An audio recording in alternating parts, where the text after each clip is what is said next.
Avant toute chose, on va parler des fichiers JPEG et des fichiers au format capteur, les fichiers RAW. Il faut savoir qu'en général, les appareils photo prennent les images en JPG. C'est un format qui est sur 8 bits. Il ne peut contenir que 16,8 millions de couleurs, alors qu'une image RAW en 12 bits peut contenir jusqu'à 68,7 milliards de couleurs. C'est énorme. Alors, vous me direz, ça sert à rien. Eh bien si. On va voir que dans certaines fonctions, le format capteur se prête bien mieux. Alors, dans quel cas? Si vous prenez des photos et que vous savez très bien que vous n'allez pas avoir à les retoucher, que, par exemple, vous êtes à Noël, vous voulez faire des photos de famille ou dans un mariage, vous savez très bien que ce sont des photos que de souvenirs, vous n'allez pas aller les retoucher, vous n'êtes pas en train de faire un shooting d'un portrait, où il va y avoir énormément de retouches à faire.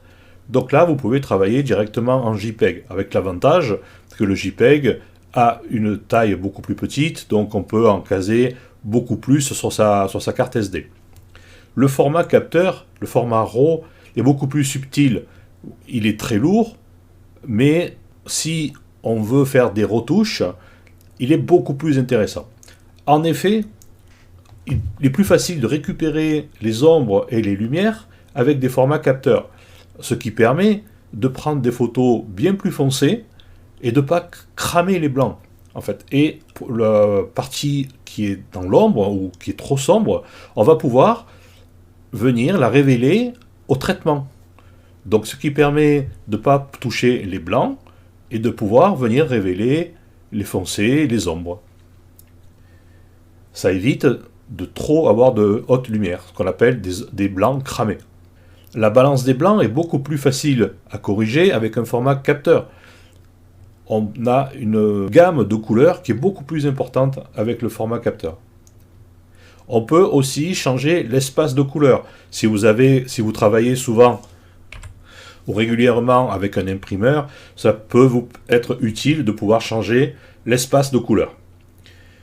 Ça, vous le verrez éventuellement lors d'une exposition ou de l'impression de photographie ou de la création d'un livre. Ça, vous verrez directement avec votre imprimeur.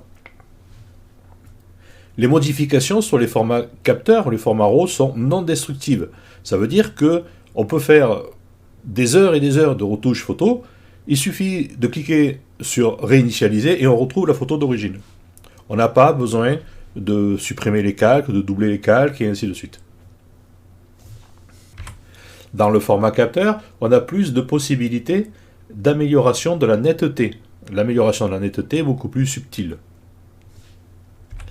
Avec le format capteur, vous avez aussi l'original de la photo. En cas de vol de photo ou de plagiat, c'est vous qui avez l'original, donc plus personne ne peut vous voler la photo, c'est vous l'auteur.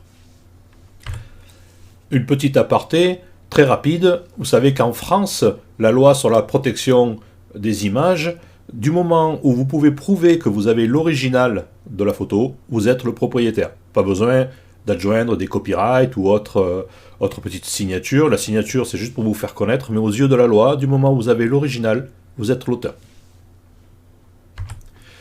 Alors, à savoir quand même que le format RAW, ou le format capteur, n'est pas une image. C'est une suite de données qui arrivent directement du capteur de votre appareil photo. Les logiciels, comme Photoshop, ne peuvent pas ouvrir un format RAW, un format capteur. Ils peuvent ouvrir des JPEG, des TIFF, des GIF, et ainsi de suite, des formats Photoshop, bien évidemment. Mais le format RAW, il va utiliser un petit logiciel qui s'appelle Camera Raw.